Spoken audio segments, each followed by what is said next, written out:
Did you know that meditation can literally change the structure of your brain? It's not just about relaxation, it's about rewiring your mind for a better life.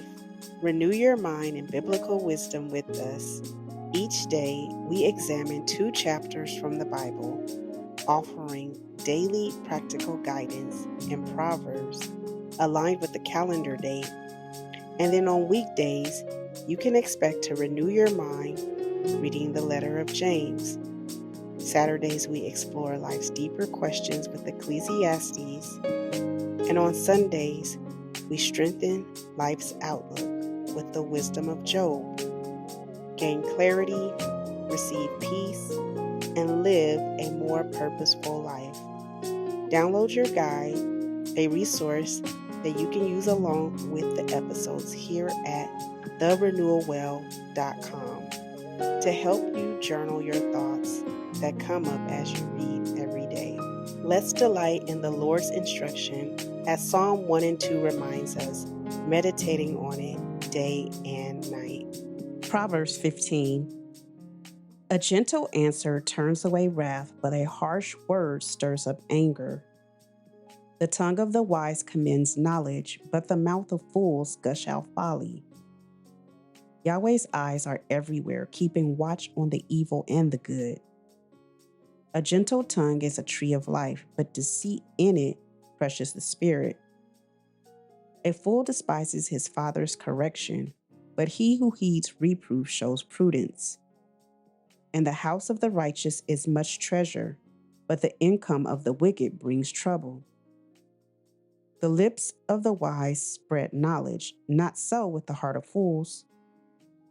The sacrifice made by the wicked is an abomination to Yahweh, but the prayer of the upright is his delight.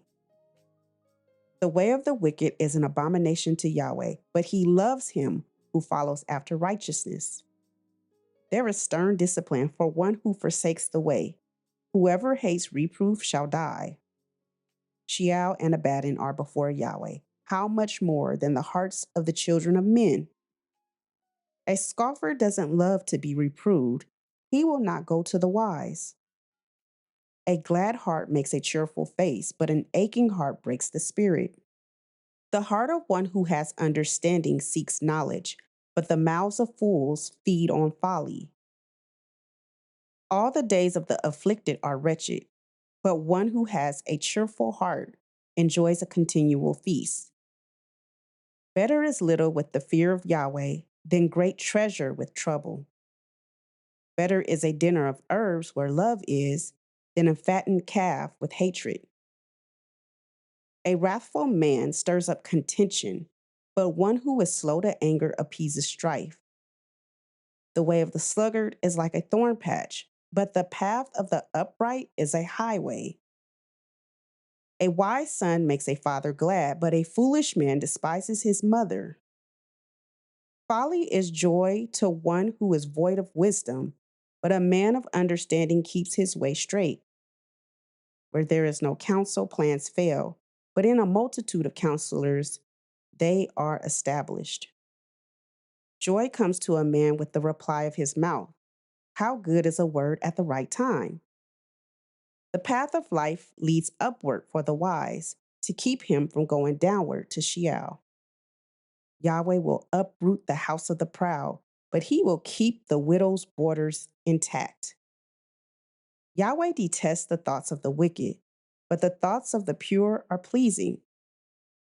He who is greedy for gain troubles his own house, but he who hates bribes will live. The heart of the righteous weighs answers, but the mouth of the wicked gushes out evil.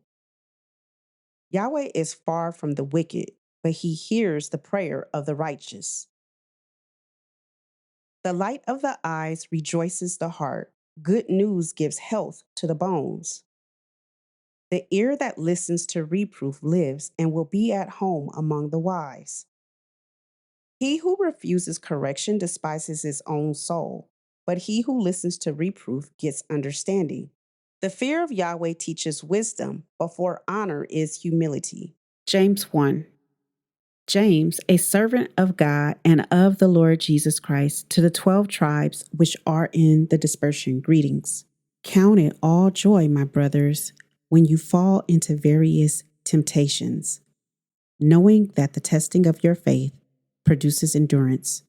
Let endurance have its perfect work, that you may be perfect and complete, lacking in nothing. But if any of you lacks wisdom, let him ask of God, who gives to all liberally and without reproach, and it will be given to him. But let him ask in faith without any doubting. For he who doubts is like a wave of the sea, driven by the wind and tossed. For that man shouldn't think that he will receive anything from the Lord. He is a double-minded man, unstable in all his ways. But let the brother in humble circumstances glory in his high position, and the rich in that he is made humble. Because like the flower in the grass, he will pass away. For the sun arises with the scorching wind and withers the grass, and the flower in it falls, and the beauty of its appearance perishes. So the rich man will also fade away in his pursuits.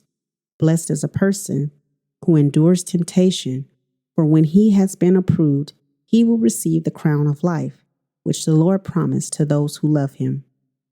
Let no man say when he is tempted, I am tempted by God. For God can't be tempted by evil, and he himself tempts no one. But each one is tempted when he is drawn away by his own lust and enticed. Then the lust, when it has conceived, bears sin. The sin, when it is full grown, produces death. Don't be deceived, my beloved brothers. Every good gift and every perfect gift is from above, coming down from the Father of lights, with whom can be no variation, nor turning shadow. Of his own will, he gave birth to us by the word of truth, that we should be a kind of firstfruits of his creatures. So then, my beloved brothers, let every man be swift to hear, slow to speak, and slow to anger. For the anger of man doesn't produce the righteousness of God. Therefore, putting away all filthiness and overflowing of wickedness, receive with humility the implanted word, which is able to save your souls. But be doers of the word, and not only hearers, deluding your own selves. For if anyone is a hearer of the word and not a doer, he is like a man looking at his natural face in a mirror. For he sees himself and goes away and immediately forgets what kind of man he was. But he who looks into the perfect law of freedom and continues, not being a hearer who forgets, but a doer of the work, this man will be blessed in what he does. If anyone among you thinks himself to be religious, while he doesn't bridle his tongue, but deceives his heart, this man's religion is worthless. Pure religion and undefiled before our God and Father is this, to visit the fatherless and widows in their affliction, and to keep oneself unstained by the world. Thank you for listening to Wisdom Daily Meditation. If you believe it's your season to walk this word out in community, join us inside the Nourish and Thrive Tribe, a Christ-centered atmosphere where you can reset, realign, and release your God-given voice by going to join.therenewalwell.com. I hope to see you in there. And may the Lord bless you and keep you. May the Lord cause his face to shine upon you and be gracious to you. May the Lord lift up his countenance towards you and give you peace. Have an amazing day.